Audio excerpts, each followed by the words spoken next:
রাজধানীর ধানমন্ডি ৩২ নম্বরে শেখ মুজিবুর রহমানের বাড়ির ভেতর থেকে অনেক কিছুই নিয়ে যাচ্ছেন অনেকে। পেছনের ৬তলা ভবনে শত শত মানুষ ঢুকছেন। ৫ ফেব্রুয়ারি রাত থেকে ওই বাড়ি ভাঙা কার্যক্রম শুরু হয় এবং কিছু বিরতি দিয়ে সকালে আবারও শুরু হয় ভাঙচুর। বাড়ির সামনের অংশে ৩ তলা পর্যন্ত অনেকটাই গুড়িয়ে দেওয়া হয়েছে। উত্তর দিকের ৬তলা ভবনটিও ভাঙা শুরু হয়।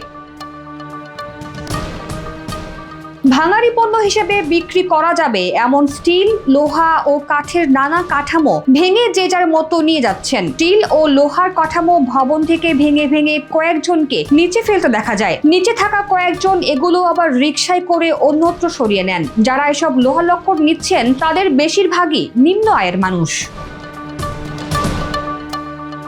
পাশাপাশি ওই ভবনে বেশিরভাগই পাওয়া গেছে শেখ মুজিব ও তার পরিবারের সদস্যদের নিয়ে লেখা কিংবা পরিবারের সদস্যদের লেখা বই, অসমাপ্ত আত্মজীবনী, কারাগারের রোজনামচা, secret documents of intelligence branch on Bangabandhu Sheikh Mujibur Rahman volume 3, জনসমুদ্রে এক মহামানব, জাতির জনক ও শেখ রাসেল ইত্যাদি। কেউ কেউ বইয়ের কার্টন নিয়ে বের হচ্ছিলেন, আবার কারো কারো হাতে কয়েকটি করে বই ছিল।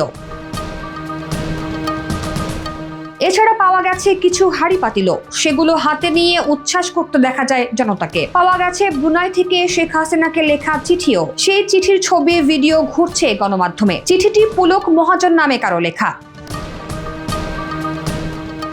৫ ফেব্রুয়ারি রাত থেকে শুরু হয় বিক্ষুব্ধ ছাত্র জনতার বুলডোজার কর্মসূচি। শেখ হাসিনার রাজনৈতিক বক্তব্যের প্রতিবাদে দেশের বিভিন্ন স্থানে এই ভাঙচুর কর্মকাণ্ড চালানো হয়। রাজধানী ঢাকার ধানমন্ডি ৩২ নম্বরে বঙ্গবন্ধু শেখ মুজিবুর রহমানের বাড়ি ভাঙচুর দিয়ে শুরু হয় এই কর্মসূচি। শেখ হাসিনার বাসভবন সুধা সদনেও আগুন দেওয়া হয়।